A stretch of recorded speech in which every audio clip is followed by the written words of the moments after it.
If you want to believe that Belle went from a 200-pound person to a 130 or 140-pound person, that much fat evaporated in the fire, it didn't do it with the kids.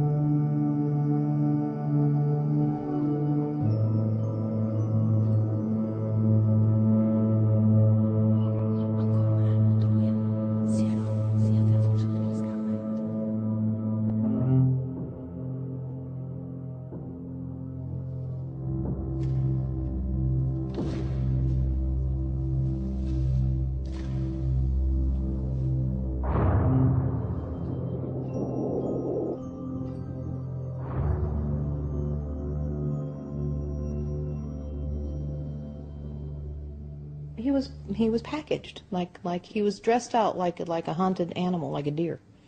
You know, somebody knew what they were doing when they took care of him, and he was packaged quite nicely. And he was bled. There was no blood.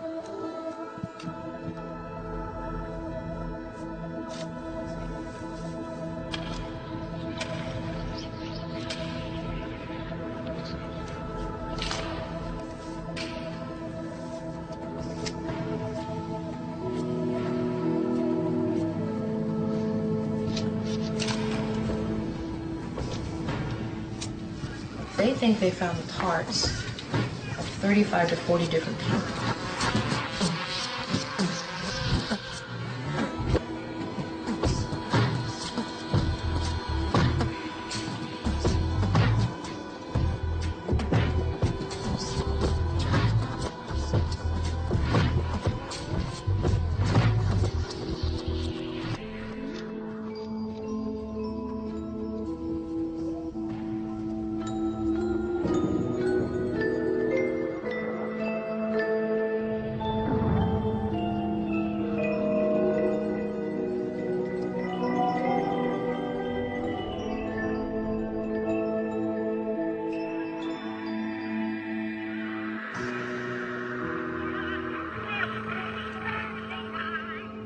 The media was from all over the world. The German media was there, the English media, French.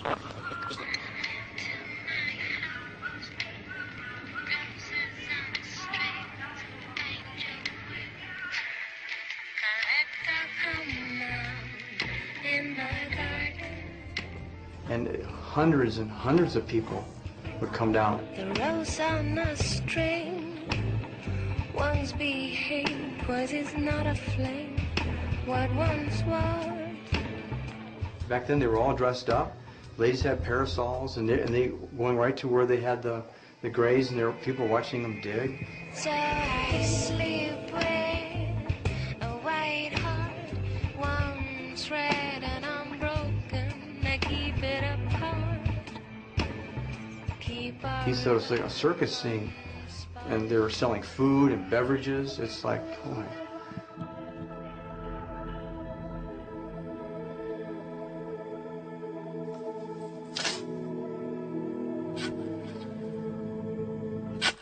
They just stopped digging. They don't know whether they found all the bodies or not.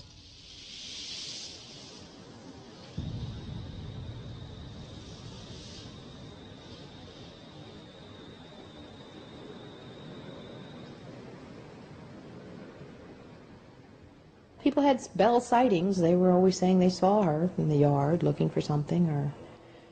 I mean, she became a myth, and she still is.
Oppe I skogen der du ser han mannen der, enda litt lenger bortover.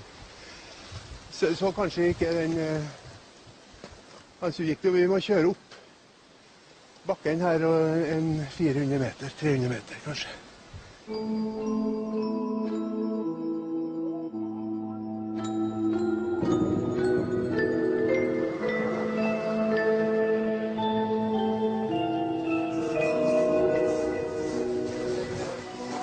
Minneplata som ble satt opp av historielaget I Selden. Her han Jon Arvid Størseth som eier området nå. Så det det øverste huset I bygda det her på en måte, før du kommer inn til Lange.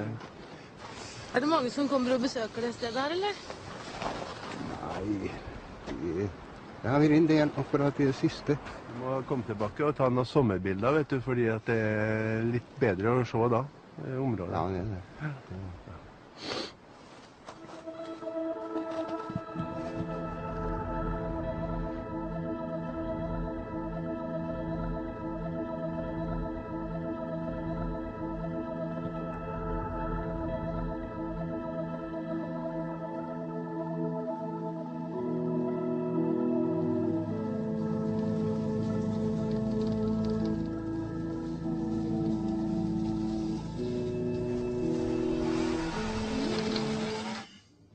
Hallo, Brynhild.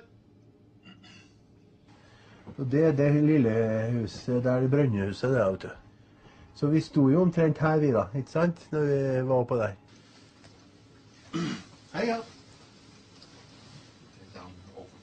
Nei, kom igjen.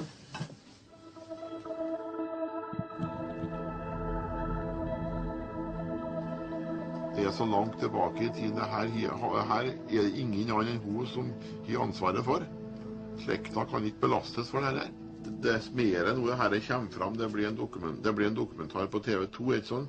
Så blir det film, og så kanskje det kommer litt til noen revyer, det kan komme til 17. mai-toget, folketoget med plakater, det kan bli et orkester som dukker opp som heter Belle Gunness efterfølgere, eller noe sånt, Belle Gunness. Det faktisk et band I Amerika som heter Belle Gunness. Ja. Det første, så jeg letet på internett, det første jeg fant, det var at Belle Gunness hadde spilt på en konserthall I Minneapolis. Og det synes jeg var litt rart. Og så jeg fikk museet I La Porte til å sjekke opp det der, og da var det en sånn black metal-gruppe som kalte seg Belle Gunness.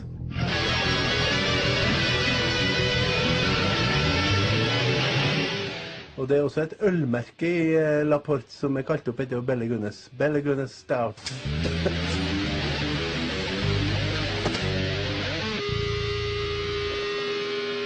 Belle Gunness Stout. Is it good? Yeah, it's good beer. Is it popular? Yeah, it's popular in the port. It's made right here in town. You know why they call it the Belle Gunness?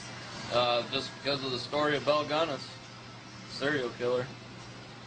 It's a little stronger than your regular American beers, but not too bad. 847.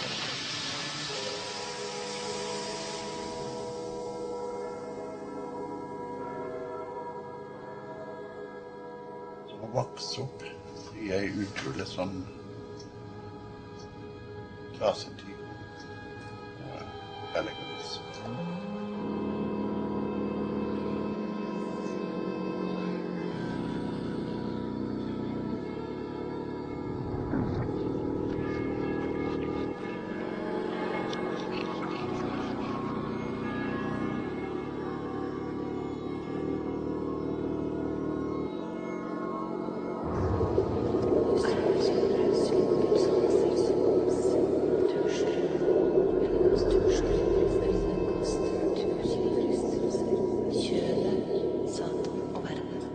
Det var bare å pugge, og det var liksom sånn fakta liksom hele tiden, og det var Guds ord da, som gikk igjen.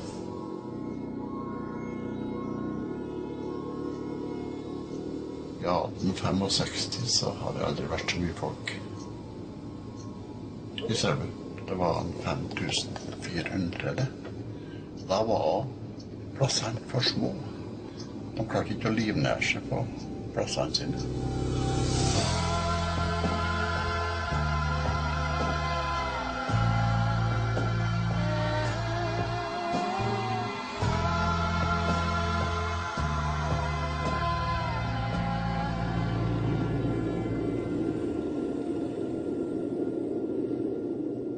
Things were not what they expected when they came over here.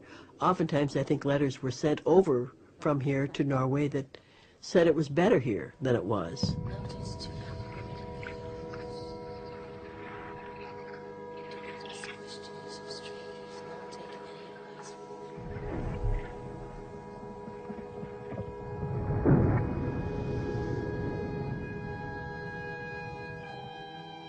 I think Belle found the United States to be big, roomy, ungovernable, lawless in many respects,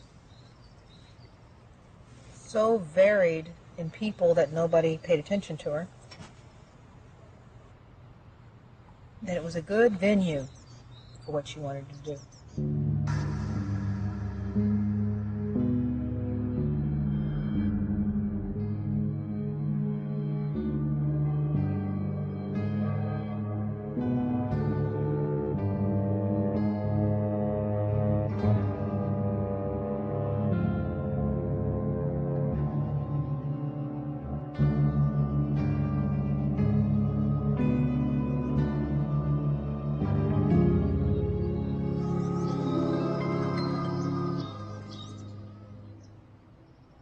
Definitely money and property and status was very important to her. And looking good and making everybody think she was a very respectable citizen was extremely important.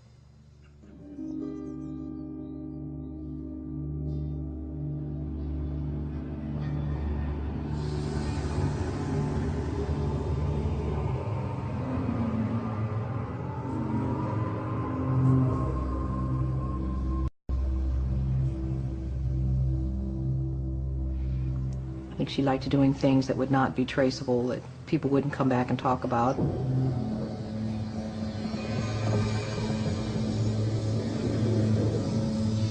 Which was a good business to be in at those days.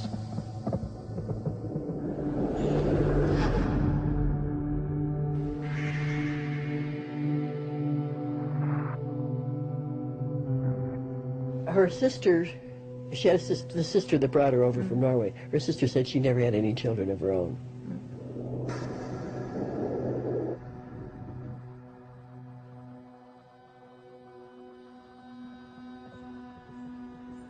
Often wondered that. He worked during the day, and I had a father that worked nights and slept during the day. So knowing how that kind of a household is run, it's possible he knew very little to nothing. Intelligence would say he had to suspect something. But maybe he didn't. Maybe he just didn't want to believe it.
I mean, your husband dies suddenly, and he has 2 insurance companies that she gets a double dose of insurance money, and they're not saying, well, okay.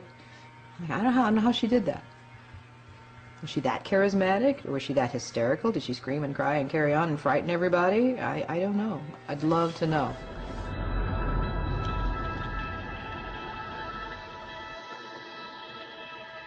Dr. Mueller. Who was that? He was a good friend of hers, and he was a friend of the family. Friend of the family being... Friend of the family, what's that? She knew him. Didn't you live with him? Wasn't he a tenant? He was a tenant for a while, yeah. And you can speculate how that went. He did the autopsy. He came up with the verdict they needed for his death, Motz's death. You know, he came in and said, yep, he died of a large heart. Didn't check toxicology in the stomach. They didn't, which they did in those days, you know. They could have seen that he'd been poisoned, but they didn't do it. And Motz's brother wanted to have another autopsy, wanted to have him exhumed and have another autopsy. It was like $300 or $400, and they couldn't afford it, so they didn't do it.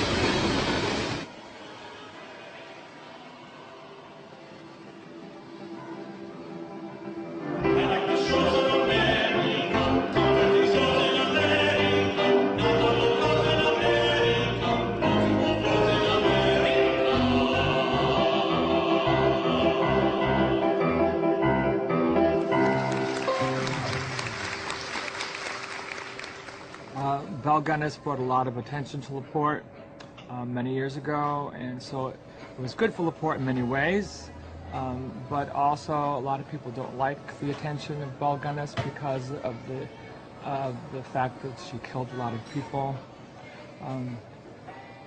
There still seems to be a lot of interest in it.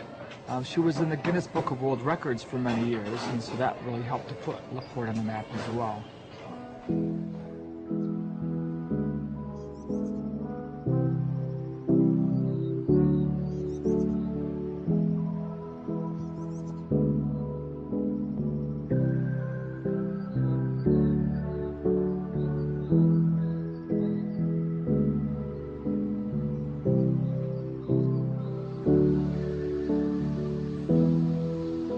Now on McClung Road, and all the property you see on the right was property that belonged at one time to Belle Gunness.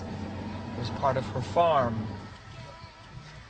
This should be the spot, as far as I know.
That was a highly suspicious death anyway, that a meat cleaver or a meat grinder fell on his head, and that that was as mysterious as phony a death as her first husband in Chicago. A meat grinder falls off his head, and he's supposedly gets up and feels okay for a while, but he's going to go lay down for a while, and then next thing you know, the man's dead.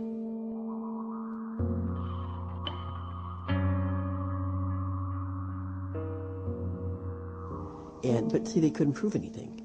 You know, they just couldn't, in those days you couldn't prove anything. So she got away with it again.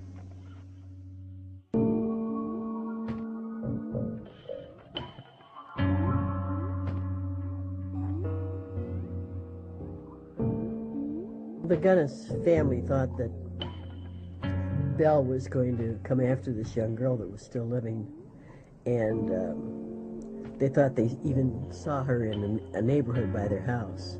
So they took her to one of the relatives' farms, and just hid her away. And that's how they felt that she had, you know, they thought maybe Belle would have tried to kidnap her, take her away somehow.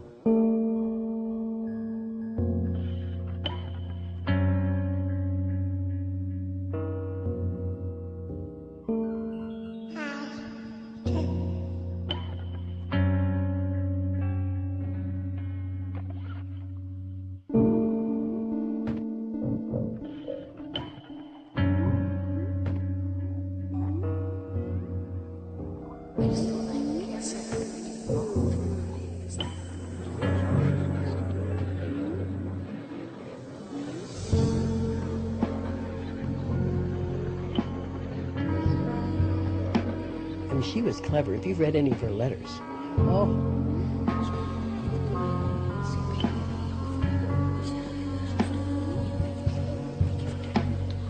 The postman would regularly visit her. She was always coming down to pick up the mail where he left it off, 1 to 4 letters every day, he said, almost. And his comment was that she seemed very disappointed or irritated even when there was nothing for him to deliver. But he was pretty busy going out there.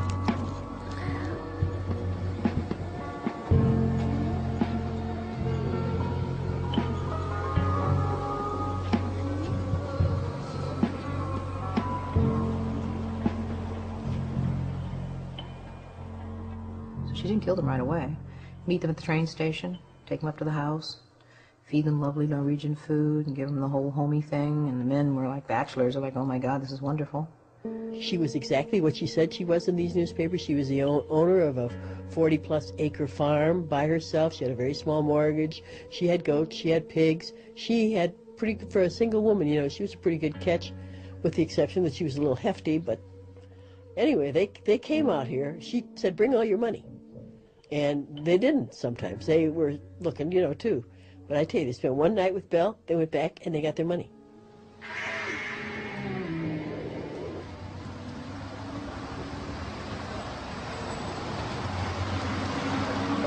So this is the First National Bank building. It was built in 1867.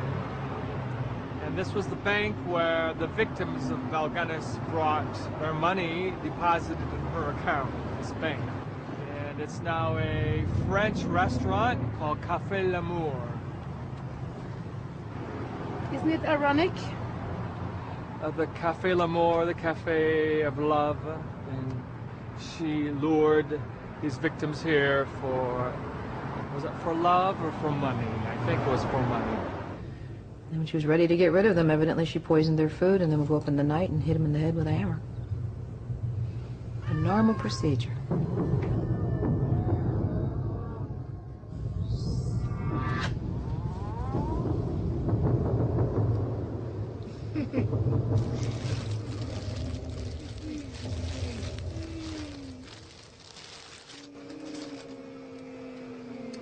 What is it?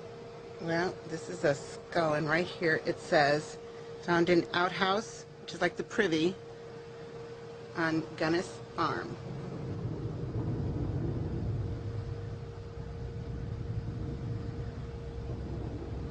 And look right here. What's that? I think it's a bullet hole. Or maybe it was made with an ice pick or something. I'm not sure. But we had an archaeologist here, and he said this was definitely Scandinavian forehead and stuff, that he could tell by looking at it that it was Scandinavian, so. Kind of interesting.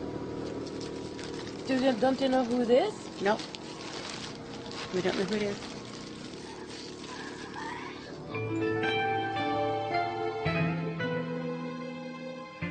There were a lot of people that came here thinking that she had murdered one of their loved ones or relatives, and that was never, they were never found.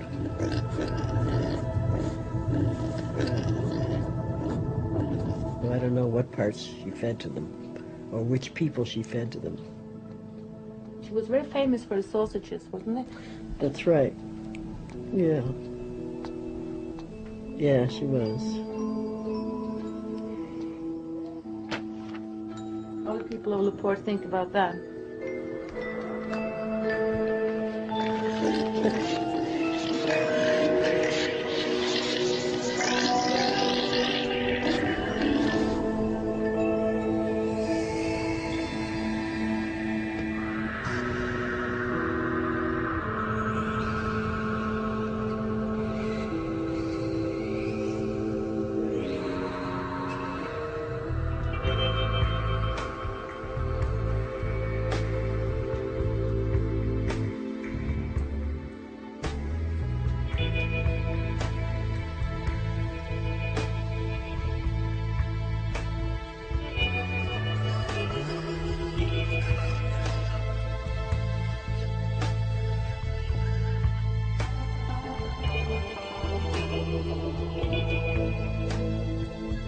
dog that that ate the bone. That, Yeah, Styles.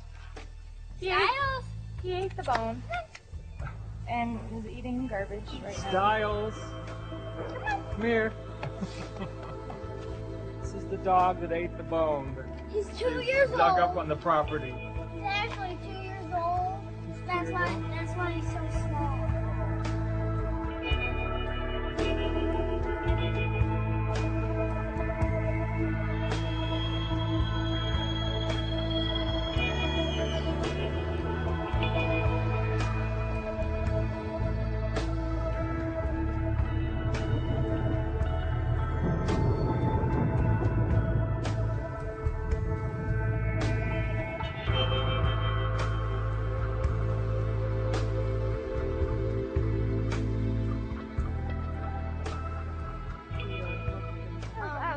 The only time I ever feel spooked is if I'm outside and it's dark out, or if my house is dark and I look outside and it's dark, you know.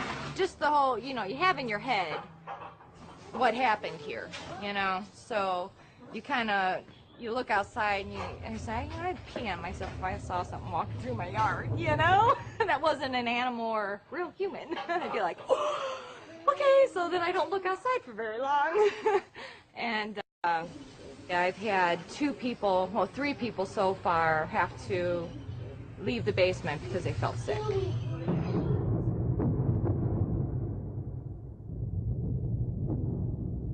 It started one day, he just like talking to himself. He's in his room, he's playing, he's talking, and you know, I was like, who are you talking to?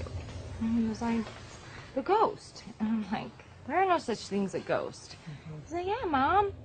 You know, and I'll be walking through the house picking up toys, and he says, Mom, the ghost wants to talk to you. I says, well, Devin, I can't see or hear the ghost, so no, one imaginary friend I can give a child, but when he's got several, you know, I mean, every time you turn around, he was talking to somebody different. It was never the same one. I'm like, you lost your mind, child. Like, okay.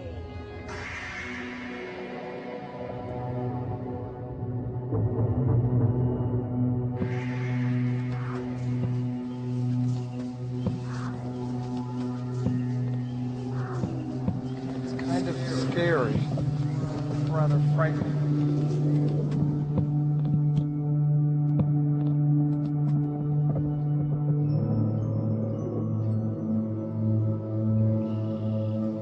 Okay, something's here.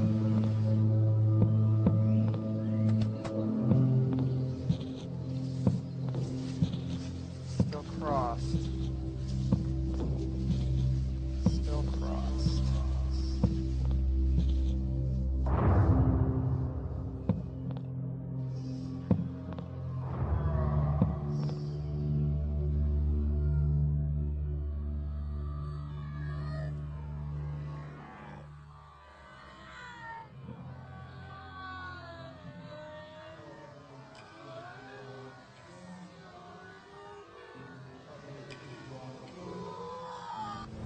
Want me to keep walking? Just agree upon that if these things work, this crap place is crowded with bodies. Mm-hmm. So there very well could be more. Whoop, it's crossing as I'm backing up.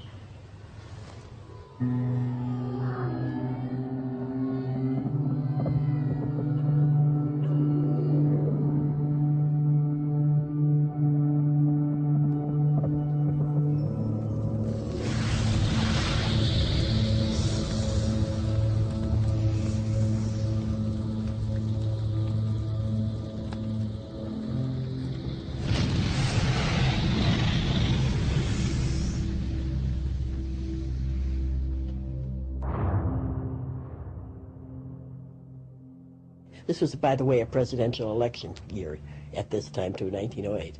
All the Republicans were saying that she was dead in the basement. All the Democrats were saying that she got away.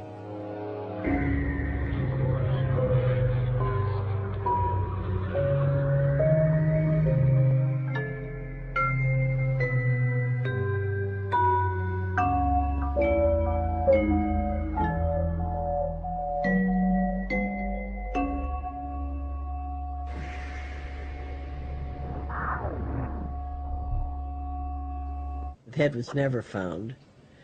And of course, Belle had bridge work in her teeth, and there was some concern that they've never found that either. So they hired some miner from out west by the name of Schultz, who came here, and he set up a sluice operation like you were mining for gold, and he started looking through the debris for her teeth.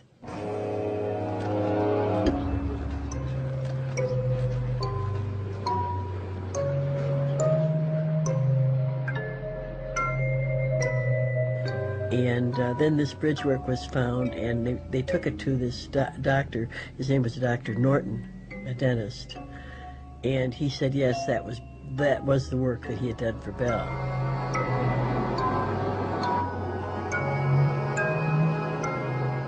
So, you know, how could they have come through like that when it had melted watches and things like that?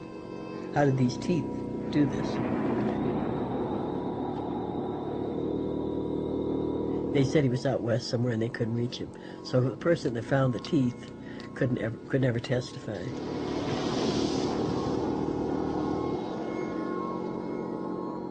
It's once again back to the case where there were people that had their own ideas to defend, and they stuck by them.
It's very strange because she was seen the day before downtown doing various things. She even bought kerosene, something that would aggravate the fire.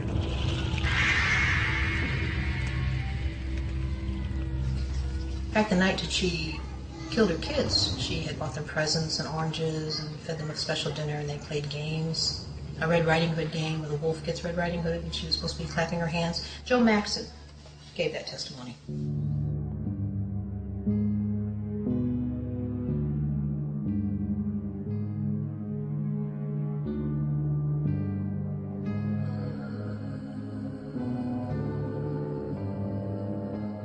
There was a woman, but that no one had ever seen before. Later it was said that Ray Lamphere said it was somebody that she'd picked up in Chicago. And she was a much smaller woman than Belle. And, you know, she was never seen again. So the thought was that possibly that was her, that Belle had killed her and that was her in the basement.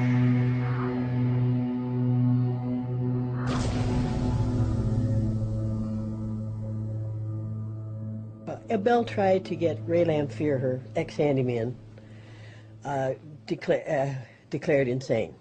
Here's her signature at the bottom. This is the 28th day of March. So this is exactly a month before the fire.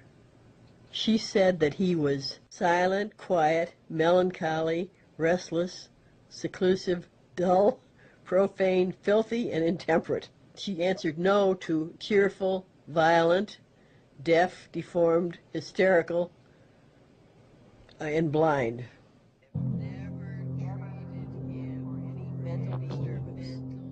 He has been and is a hard drinker. I do not consider him insane. And that was the judgment, that he was not insane. No, it's I think because she's afraid of what he was going to say. What he might say out in public for what he knew. So she tried to cover it this way, but like I said, this is 1 month before the fire. thing, and now she's got this going on, and you know, she's already been under suspicion because of the Gunness murder, so, and she's got Aesel coming to visit to find his brother. So there was every reason to get out, I guess.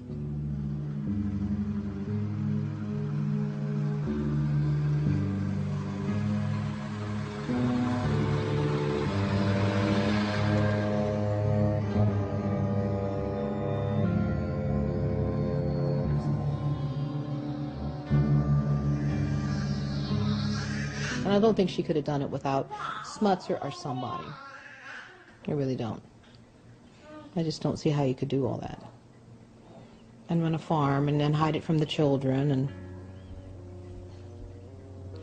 of course, you don't know how much was hidden from the children.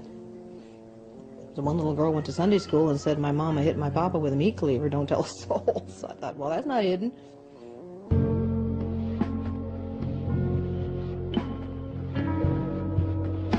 Go inside, see what's going on. It's up to you. Do you want to? I've been in there for 30 years, probably.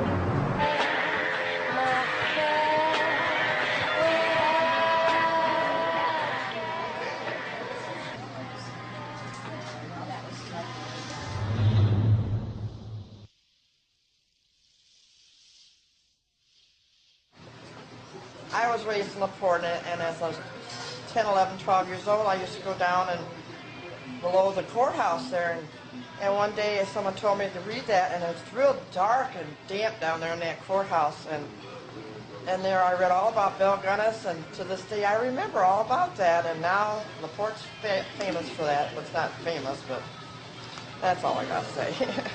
What? Huh? What did you say? I said that's all I got to say. She would be talking, she had a rapid way of speaking, and then all of a sudden she'd fix her eyes on you. That's what they said. She'd just fix her eyes on you very, very strongly. She clapped her hands, she'd get excited. What did she do? Clapped her hands, you know, like kids do. They get all delighted and happy, and it wasn't a very adult activity, it was an adult thing to do. And she was very childlike. Which, what a quality for somebody who was able to kill so many people.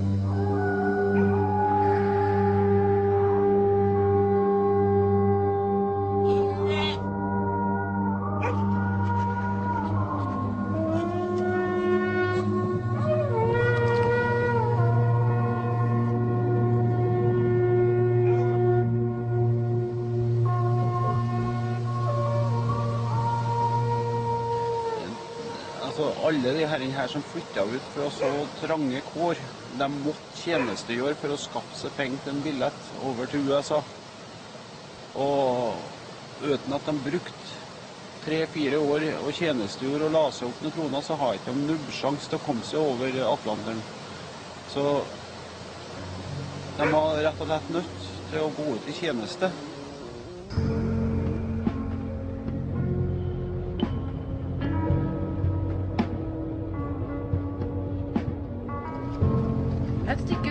Selbu der, da? Et stykke unna Selbu. Dette var storkål. Dette var storkål. Formøende. Her var det flott. Ja, ja. Hei. Bjørn Rødde. Hei. Jaha. Ja, Torgeir Størseth. Torgeir Størseth. Sånn. Hei, hei. Ja. Mora mi som går der da, vet du. Så jeg måtte gå seg en tur hua da. Ja, bra. For kona bygger Så her bodde Belle? Ja, det gjorde nok det.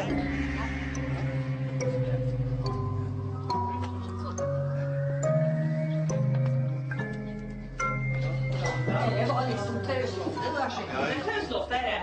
Det var her, vet du.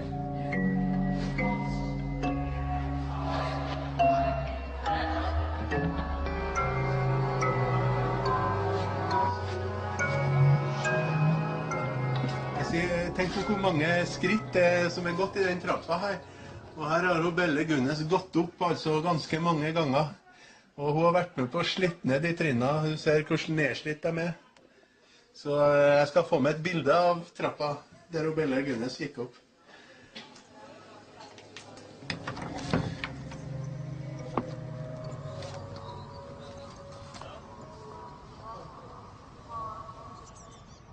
Men det så rart, synes jeg, for hun fikk I mannfolkene når de kom med penger. De måtte ha med seg penger. Og de kom, og den måten hun gjorde det på, at det kunne gå an. Og hun brukte jo litt sånn naive brev, men lokkende da, at nå kom og vær her, og nå har du slitt så mye, og du fortjener å ha noen roligere år, og så videre. Og det klart at hun brukte nok noe kvinnelig knep for å få han til å være interessert I å være der. Hun hadde nok en energi som hun utfoldet overfor mannfolka som kom, hun Belle. Som gjorde at hun fikk dem til å være og tro på at det her var noe å satse på. Men så ble de jo ikke så gamle da. Nei. Hva det du har ser på der nå? Når vi skal... Må gå og så se. Ja, må komme rundt. Her et av offra. Her et av offra. Det en Andrew Helgelin. Armen var kuttet av, hodet var kuttet av, og låret var kuttet av her. Og så var det puttet ned I en sekk. Kroppskramper og borti cerebral fordi at gifta har vært på dem før de døde. Ja, det helt forferdelig.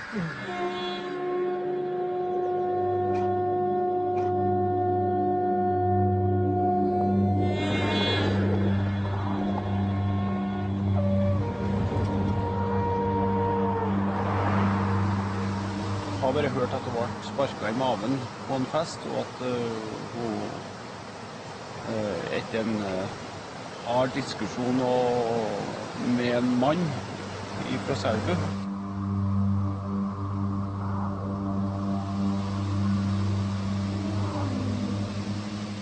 Etter den dagen så ble ikke Belle den samme, og personligheten og Belle var ikke å kjenne igjen etter den episoden. Og hvor langt hun var på vei, det ingen som vet. Kanskje hun hadde kommet ganske langt. Og gikk da etter en tidligfødsel eller abort alene, fordi at det var vel ingen som hjelpa. Og jeg tenker på, når jeg kikker på terrenget her, og når jeg kikker på avstand fra Selbusjøen, så synes jeg at det var veldig sterkt å tenke på, hvordan det måtte være.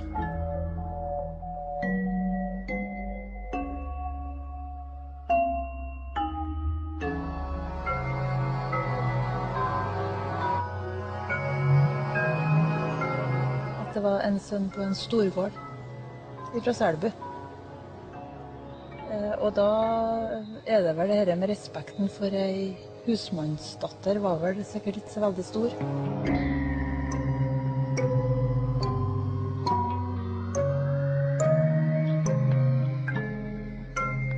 Ungen ble banket ut av henne. Hvis det skjedde da, nede med Selbusjøen da, ei natt, så det ganske dramatisk historie, fordi at bakgrunnen min I hvert fall for å tenke at hvorfor hun ble sånn, og gjorde så mye rart at det ikke noe unnskyldning for det, men hun ble sikkert ødelagt på sinnet, tror jeg.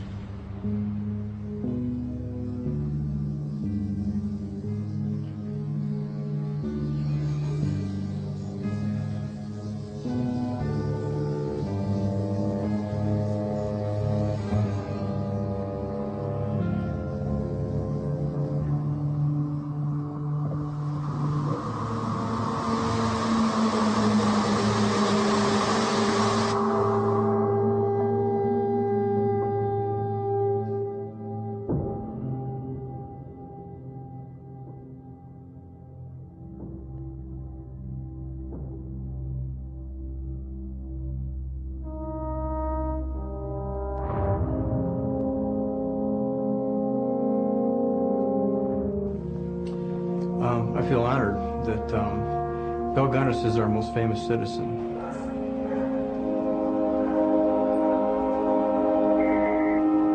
We kept all the original receipts. Bruce, can you read those names? So we have Mrs. Belle Gunness, Myrtle Sorenson. This would probably be Lucy Sorenson and Philip Gunness, the 3 children. And at that time, in 1908, they charged, everything he did, they charged $300 to do it. Which now you couldn't do anything for that, of course.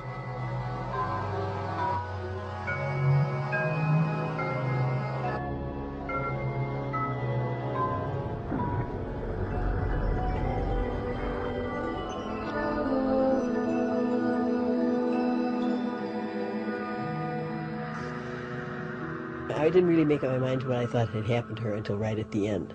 And that was a newspaper that I'd gotten all the way up into 1931. And I saw, at that point, I saw a picture of a woman who had died in California that the authorities out there thought was Belle Gunness.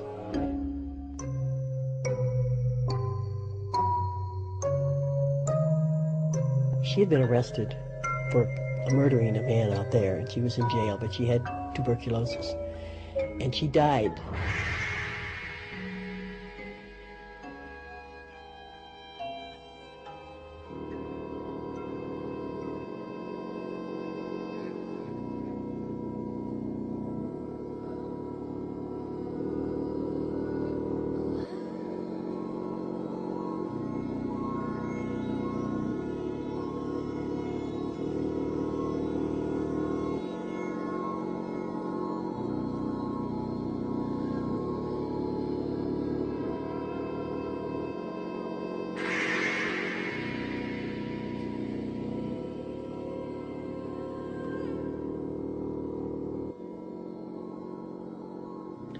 I can't think of anything about women that even comes close to this. So, you know. Just 1 in a million. Thank heavens.